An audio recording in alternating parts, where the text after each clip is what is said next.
Good afternoon, everyone. Thanks for joining us today. My name is Kristen. I'm the Integral Webinar Moderator. As you can see on the screen, we have Scott Burt and Jeff Dunning here with us. They're going to be presenting on planning a roadmap for your content journey. Before they take it away, I have a few quick housekeeping notes, as always. The first is that Scott has a number of polling questions for you guys today, so keep your eyes and ears peeled for those. We always appreciate your feedback on the polls. And also, please feel free to ask questions if you have any at any point during their presentation, and Jeff and Scott will answer them at the end. So, Scott, Jeff, take it away. Hi, everybody. Thanks for joining us and welcome. And we've got a pretty large audience out there. Thank you very much for joining. And I see a lot of names that I know and some that I don't. And thank you for joining, and including Tim, who I just saw briefly last week. So thanks for joining us. Hey guys, we are going to be talking about your roadmap for a content journey, and the agenda is right there at the bottom there, but why does this matter? And the 5 key roadmap steps in that content journey, and an important must step, and then also pitfalls. And then we're going to talk about a special offer we have for you as well. We're not selling stuff, we're giving stuff away. It's just crazy around here. But here we go. We have 30 minutes, so we're going to try to pack it all in tight, but also not have it be rushed for you. So why? Why does a content journey matter? Why does it matter what you have for content, what kind of a system you have for content, and where you store things and how you govern it? Well, historically, it's amazing how companies would just save things and keep it forever, and that just doesn't fly anymore. That's not a viable alternative, and there's so many reasons why. These are some of the factors that are weighing into this on you, and the big one is privacy, privacy, privacy, and the regulations. They're really hand in hand. A lot of the regulations are about privacy, and you have, not only do you have to comply with regs about your content and worry about the privacy of your users' data, you have so much of it. It's just growing in such a fast pace, of course. I'm sure you've heard that, all the different anecdotes and scale before. You also have an evolving workplace. Folks are showing up to work nowadays, coming out of college, that have been born now after the iPhone. They've never known a life without an iPhone kind of thing, or in that kind of an age group here, where their way of working is very different than it was for an old guy like me who got started before there was such a thing as email. So that work change of what customers expect, your employee customers, for how they're going to interact with your information, how they're going to interact with your trading partners and get stuff done, very different than it was 5 years ago, 10 years ago, and 15. And it's just changing so rapidly. And then that changing IT environment, I'm going to hit on that here in just a minute. I got a slide to help on that one. First, let's drill into the privacy and regulations just a little bit. We've all heard about the GDPR, the General Data Protection Regulation over in Europe, and a lot of companies kind of skated by. They're like, well, we don't have, American companies don't have enough business or don't have customers in Europe, etc. And so they've been slow to react, even though it went live back in May. But there's new stuff on the horizon. This one has already been signed by the governor last July in the largest state of the union, in California, and it's supposed to go live in January coming up. So a short 11 or 10 months away, and most companies aren't prepared, don't really know what it is yet, and don't know the implications. So first off, it's about privacy, of course. Let's hit on a couple points there. One is that information, how the regulation defines privacy. And so here's the technical definition straight from the legislation. And there's a lot of words there and stuff, and you can read it, but let me simplify it a little bit and highlight some of the more difficult pieces of it. Personal information is defined under the CCPA as information that is capable of being associated indirectly with a particular consumer or a household. Just kind of wrap your mind around that for a second and think about now requests, and you've got 45 days to turn around those requests to tell people, oh, this is what information we have on you. So here's some of the obligations over here. That first one, that right to know all data. So again, customers can ask up to twice a year. You've got 45 days to give it all to them and show it to them. Scary. They can then say, you know what? Don't sell any of my information to other parties. That number 3 there, the key is the first 3 words in their right to sue. So GDPR happened in Europe. They don't have the same class action litigation environment that we have to deal with here in the United States. And so at a $2,500 fine per data subject, the numbers can get very big, and I'm sure attorneys are already trying to figure out who doesn't govern their information very well. And it could be very different than what we experienced with GDPR. I'm going to hit on one more, the right to delete. So after that data subject asks for their information, they can also then say, I'd like you to forget me and delete stuff. Now, of course, if you have an ongoing business relationship, et cetera, you can make an argument why you have to keep some of that stuff, but otherwise you got to delete it. So the world, it is a-changing, because in the United States, heretofore, it's always been a matter of be sure you have something for this amount of time, for long enough. And now it's, you've got to be able to delete something and prove that you're deleting it. It's very, very different than what a lot of American corporations have been dealing with in the past. And it's not just at the state level, but it is a lot of states. It's not just California. California is one of the most rigorous and the biggest states. But this top article headline I just clipped this morning from yesterday from a legal publication called JD Supra. Congress is beginning the consideration of comprehensive federal privacy legislation. So they'll be debating this in the chambers next week. Senator John Thune out of South Dakota, he mentioned on 60 Minutes here on their privacy article or episode, the question is no longer whether we need a federal law, it's a matter as to what shape it will take. So if you're not aware of California Consumer Privacy Act and these other things, start Googling and start getting ready, because it's going to take companies all of those next 10 months to get ready for January to come up. We also have that changing IT environment. You might recognize some of these logos. Maybe you have some of these products in-house at your company. You might have other ones. You might have 20, 30, 40 of these different kinds of software as a service solutions that your business users are buying, not IT. Oftentimes it might be marketing, it might be finance, it might be loan processing. Any number of different groups in your organization are finding tailored, purpose-built SaaS applications that they can just plop on their credit card and start running, and now you've got this shadow IT, or maybe IT knows about it and there's not much they can do about it to slow down the users from doing this. But imagine that. You talk about silos. We've talked about silos of data since the 90s, right? And you have all these silos of different systems in-house.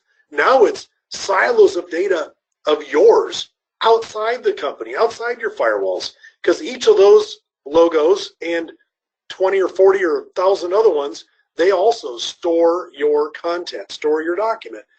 Now, how are you going to do governance, records management, privacy, e-discovery? I'm not saying you can't, but you better be planning for it.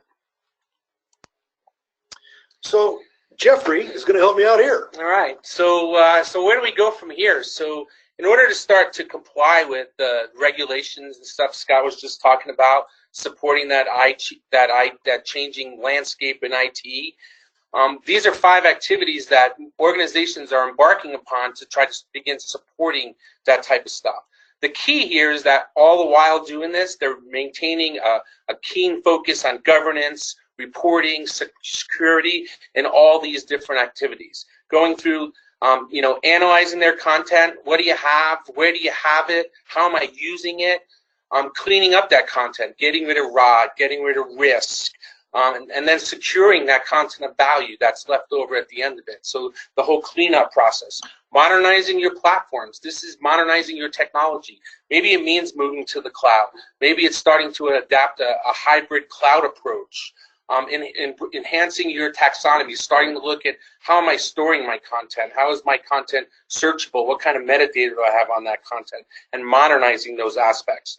And then to begin to use AI to gain insights, value, new content, classify it, govern it, make it actionable. So use AI type technologies that are available out there and growing every single day. We constantly see new applications using that type of technologies. And then finally, optimizing your business, getting into process automation, adding AI to processes, letting it make decisions for you down the levels, and then supporting best of breed applications like Scott was just talking about. But finding the guys that do the really good stuff, incorporating it into your business, and beginning to use your content with those business processes. So that's kind of the journey organizations are taking to solve some of these problems. That's a lot, yeah. Thanks, Jeff. And these 5 things here, analysis, cleanup, modernization, enrichment, and automation, we're going to drill into each one just a bit more here over the next few minutes here. And so before we do that, we are going to ask our first of 3 survey questions or polls. And these are kind of fun. It's just helps the folks on the call get a better sense of the other folks on the call as much as anything else, and where they're at. I always have customers ask about benchmarking and what are others doing, etc. Well, answer these questions and we'll benchmark live right here. All right, so answers are coming in and more than half of you have voted. We'll just go just a little bit longer. All right, Kristen, go ahead and display that. Don't have everybody, but let's get those results up. And I don't get to see those results, but I can see them down here. We've got a tie for currently working on content analysis and cleanup, about 40%, and about 40% are seeking to modernize platforms. That move to the cloud, right? Get off of servers in your own data center. And then a lot of you are currently with no plans. All right, interesting. I find that interesting. Yeah, absolutely. All right, so let's go on to the next slide here. There we go. Jeffrey, you're up first. So those numbers are really interesting. I think if we did that same poll about a year ago, everybody would have just been getting started. But we're seeing the same thing. A lot more people are in this phase of the project, right? The analysis cleanup. The ability to start to visualize your content footprint, understanding the risk of dark data, finding sensitive data, remediating it, and more importantly, let's find the work streams that are creating it and see why we're creating that stuff and where we're creating it so we can go back and fix those types of things. So content analysis is not only going to give you, a picture of your unstructured data, find the dark data, find the old stuff, but it'll give you some insights into how you're using your content, how you're creating content, and why we're developing those risks and those items along the way.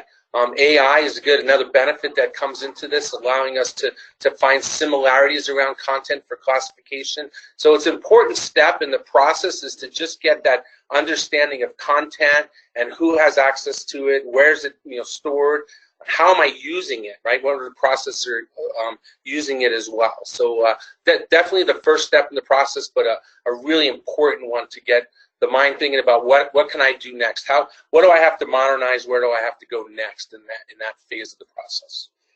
Jeff, it wasn't too many years ago, we'd meet with clients and they would ask, gee, Scott, all I want to do is index everything and then know what we have. We'll be able to respond for e-discovery or respond for these privacy requests and things like that. And it wasn't that many years ago, and I just had to say, gee, wouldn't that be nice? We'd all like to do that. And now guess what? We have powerful tools that we can bring to bear and index hundreds of terabytes of content. And not just index it so you can do a search, whatever else. Really analyze it, chart it, understand by age and a variety of things what the content is. And so this goes hand in hand with that next one, which we're going to talk about, which is content cleanup. So once you have the tools and you understand more about those skeletons in the closet or where your items of value are, documentation to support intellectual property, etc., you can then make a plan and take action on that. And so a lot of these tools also give us the ability to after we analyze, we can tag and we can take action on that content. And we have a whole methodology and approach for doing that, but you might have heard the term ROT, redundant, outdated, trivial, I like risky, outdated, trivial. And that is the stuff that you're paying to save it and keep it, and a lot of it may have a negative value, and you don't know what it was, but you could delete it. Well, we have processes where we can, and kind of rules that we can get the legal team to approve on, and we have high confidence, medium confidence, and low confidence. So high confidence would be, you know, it's old, we're in a department that doesn't have any legal holds on it, and based upon the file types, it's a backup, it's a log, it's a system file, and it's of a certain age, or it's pirated movies from Disney, whatever the case might be. It's not rocket science. We know that we can take action without a lot of process beyond that. We document, we report, etc., but we can take action and clean up that first 20+% very easily. And then it gets harder as you go down to that lower confidence, but we've got tools and processes to address that. And you've also got to get rid of that sensitive data, because if you have that unencrypted, unsecured privacy data, healthcare data, you don't want that, because you want to be compliant with laws and regs. I like that chart in there. It really is a good visual representation of what we're kind of doing there. So, but a great area. And then next is the platform modernization, which a lot of you on that journey, but that's really where we're seeing organizations looking at moving to the cloud. And that move can be, you know, a partial move. It could be some systems, some content, the hybrid cloud models that are coming out here. All our vendors are really got some great offerings now that are just growing. The pace of change in this world is really it's really hard to keep up with. As a technologist, it seems like it's different every single day. But modernization is also around, you know, modernizing your content architecture and your taxonomies for that changing you know, workforce, provide search capabilities versus browse, because that they're not doing that stuff. So not only should we look at, you know, what platform I'm going, where I'm going, but how am I storing? How do I get away from layers of folders and get more towards metadata and searching capabilities? And more importantly, how do I apply governance while I'm doing this whole thing so that I'm properly governing and retaining, and more importantly, deleting the stuff that I don't need over time. And I'm not constantly coming back to this problem I have of over-retaining or having too much content and having to do a cleanup. Right. So applying that governance. So modernization takes on a lot of roles. I know the big move to the cloud and, you know, Microsoft 365 and a lot of the other stuff that's going on there is great, but we have to really take time to understand the underpinnings of that as well, the taxonomies, content architecture, and, you know, how are we going to use that content going forward? So that's really what platform modernization is about. We're seeing so many companies that are like, you know, we can't secure file shares. There's too many challenges with file shares, and just think that technology hasn't hardly changed in 20-some years. And now you're seeing this big trend for getting rid of file shares. And but when you get rid of file shares, what do you do with that content that was on those file shares? And some of it has been there for decades sometimes. And bringing all that forward to a new platform, right, even if the storage is free or you've got plenty, it's just brain dead to bring it all over and to that new modern platform. Okay. And so that's why a lot of that content cleanup is a good precursor for modernization. On the enrichment, this is an area that is, you know, of course, everybody's got to be AI and that kind of thing, and it's really going from hype to where it's really now showing value and showing benefit, and where it's attainable and accessible. I noticed on our survey that 0% of you are 0% of you are thrilled with your content services. Which one? AI? I guess that's another one coming up here, but the AI is bringing a lot of potential. So an area I'm seeing a lot of benefit is contract management. We're seeing a lot of cool contract management abilities where within your content services application, you get a contract, we can send it out to a service from IBM Watson or the equivalent, and it brings back and it extracts all the values of who are the counterparties, start date, end date, the liabilities, insurance levels. It can be any number of things that you can customize it for your contracts and pull all that data out. And that's one example. Our graphic here shows how it automatically looks for, you can look for people, locations, a variety of things, that then we can add that to index fields to better govern it and make things more findable. And so it's just changing rapidly, and something we all need to be watching, as I would think you probably all are. We have one more here on process automation. And then process automation is really taking all that work we just did and now really delivering that value to the company. Content of value, we've got it clean, we know a lot more about it. Now let's use it. Let's use it to become smarter. Let's use it to make our processes go better. You know, from a contract standpoint, let's add AI to our processes. We've now pulled all that information out, you know, insurance levels, all these different things that were in that contract. Let's just use AI to do a quick analysis and say, hey, that meets all the criteria that we're looking for in a contract. Just go ahead and prove it. Let's not get a whole bunch of lawyers that have to go in there and read every single contract we get. So there we start just adding a little bit more value into our processes by using all that data we extracted or we cleaned up our content, add a little bit more AI. Now we optimize our processes and we're just kind of chugging along. So really starting to deliver value to our organization, having content deliver value, make it actionable, and you know, getting the most out of it. So and that fast pace of change on modernization and process automation, it's both those new venture-backed startups that are doing those best-of-breed SaaS solutions. It's also your traditional vendors. IBM is doing some amazing stuff with their process automation and content management and incorporating ways to have that AI to prompt in a workflow process, hey, this is the suggested next step and things like that. And we can run all these things in the cloud now. So cool stuff. A lot of options. It can be a little bit overwhelming because there are now so many options and things are changing so fast. We have another poll. What would your company benefit from on your content journey? Or how could your content services be improved for benefit, I guess? So enter your choices. We have answers coming in. I love these polls. They're a lot of fun. I'm going to make this bigger so I can see it. All right. Kristen, we're at critical mass there. Go ahead and publish.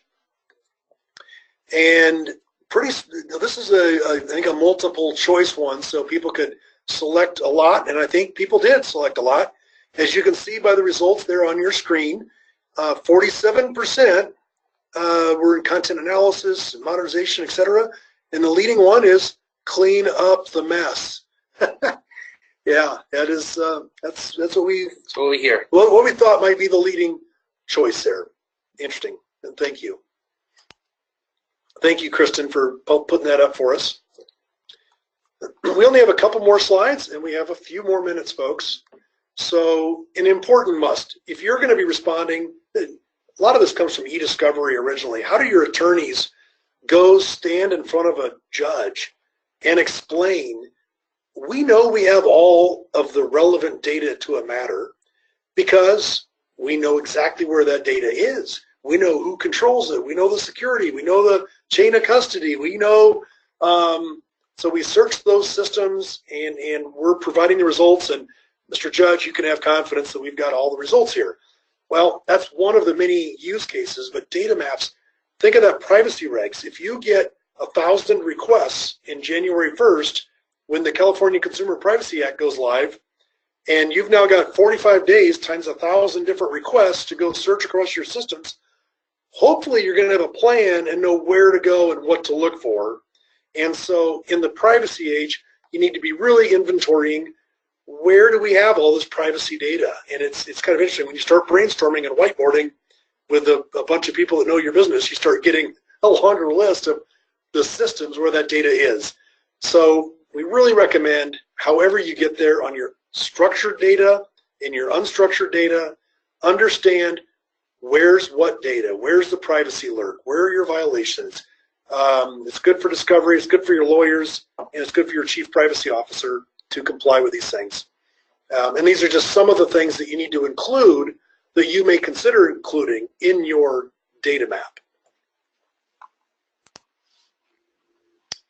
And I don't know why my screen just loves to take time to transfer to the next one. Pitfalls.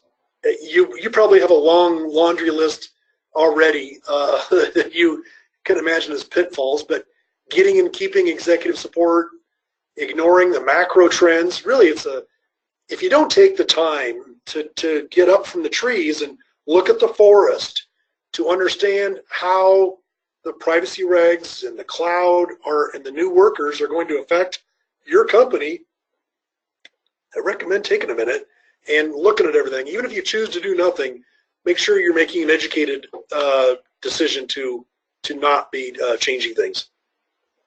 One of our customers, BBVA Compass, the bank, they mentioned as one of the key values for having a good consultant is knowing what questions to ask as you're doing a cleanup project or modernization that someone might not know to ask, because you don't do this every day.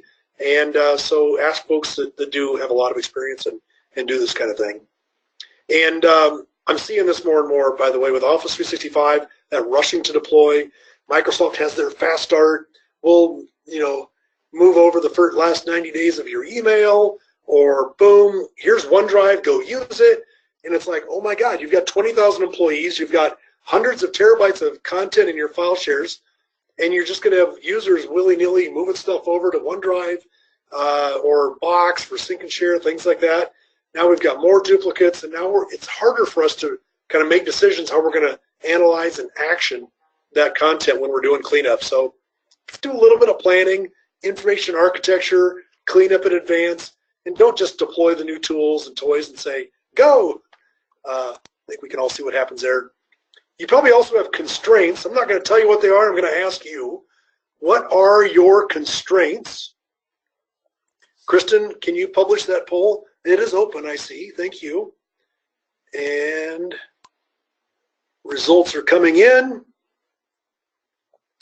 And by the way, we may not have the constraints that you have. You can always send me a note if you have other ones I'm not thinking about there. But, yeah, it's pretty much across the board. Skills is not one of them. You guys are smart people and capable. That's cool.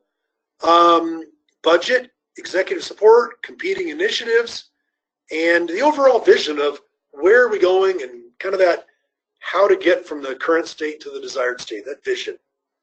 Interesting. We have a lot of challenges. How are we going to get this done? I don't know.